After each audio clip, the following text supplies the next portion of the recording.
Welcome to my channel, my subscribers. Thank you. This video sponsored by Buy Mote Online Happy Shopping, Buy Mote E-Commerce Private Limited. இன்னைக்கு நாம் my சேனலை like பண்ணுங்கள், subscribe பண்ணுங்கள், bell ஐக்கானை தட்டி விடுங்க. இன்றைக்கி நாம் பார்க்க போகிறது மக்கள் விரும்பி சாப்பிடும் வாழை கருவோடு சன்னா புட்டு. சன்னா கருவோடை நல்லா 2-3 வாட்டி வாஷ் பண்ணி உப்பு இல்லாமல் நல்லா வாஷ் பண்ணி எடுத்துக்கிறோம். அடுத்தது வாழை கருவோடையும் நல்லா வாஷ் பண்ணி க்ளீன் பண்ணி நல்லா பக்காவாக ரெடி பண்ணி வச்சுக்கிறோம். தேவையான பொருட்கள் வெங்காயம், தக்காளி, கொத்தமல்லி, மஞ்சப்பொடி, மிளகாய் பொடி அத்தனையும் எடுத்து வச்சுருக்குறோம்.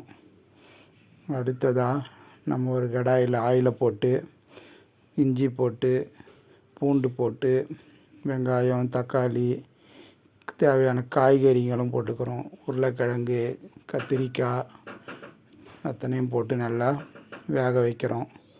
வேக வச்ச உடனே வெங்காயம், தக்காளி, காய்கறிங்க அத்தனையும் நல்லா வதங்கினதுக்கப்புறம் தண்ணியை ஊற்றி மஞ்சள் பொடி போட்டு, மிளகு பொடி போட்டு, மிளகாய் பொடி போட்டு, உப்பு போட்டு நல்லா தண்ணி ஊற்றி கொதிக்க வைக்கிறோம்.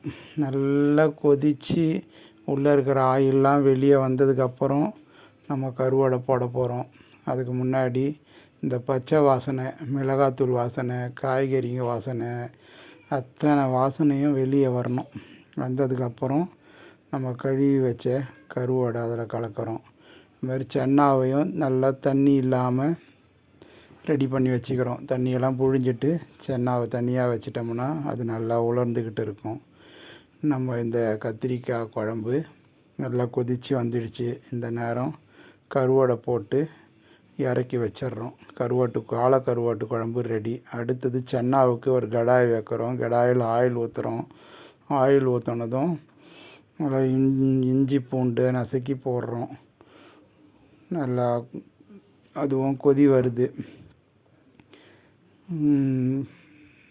அதுலேயும் வெங்காயம், தக்காளி, பூண்டு அத்தனையும் போட்டு அதை நல்லா கொதிக்க வைக்கிறோம். அதுலேயும் நம்ம இந்த பச்சை பூண்டு, இஞ்சி பூண்டு வாசனை எல்லாம் போகிற வரைக்கும் நல்லா வதக்குறோம். இஞ்சி பூண்டு நல்லாவே இடித்து போடணும், முழுசாக போடக்கூடாது. இடித்து போடும்போது தான் அந்த புட்டு வாசமும் கருவாடு பூண்டு வாசமும் புட்டு வாசமும் நல்லா மேட்ச் ஆகும். இப்போது சன்னா புட்டை அந்த கலவையில் கலக்கிறோம். இப்போ சன்னா புட்டு நல்லா கொதிக்குது. இப்போ சன்னா புட்டும் ரெடி. அடுத்த வீடியோவில் சந்திப்போம்.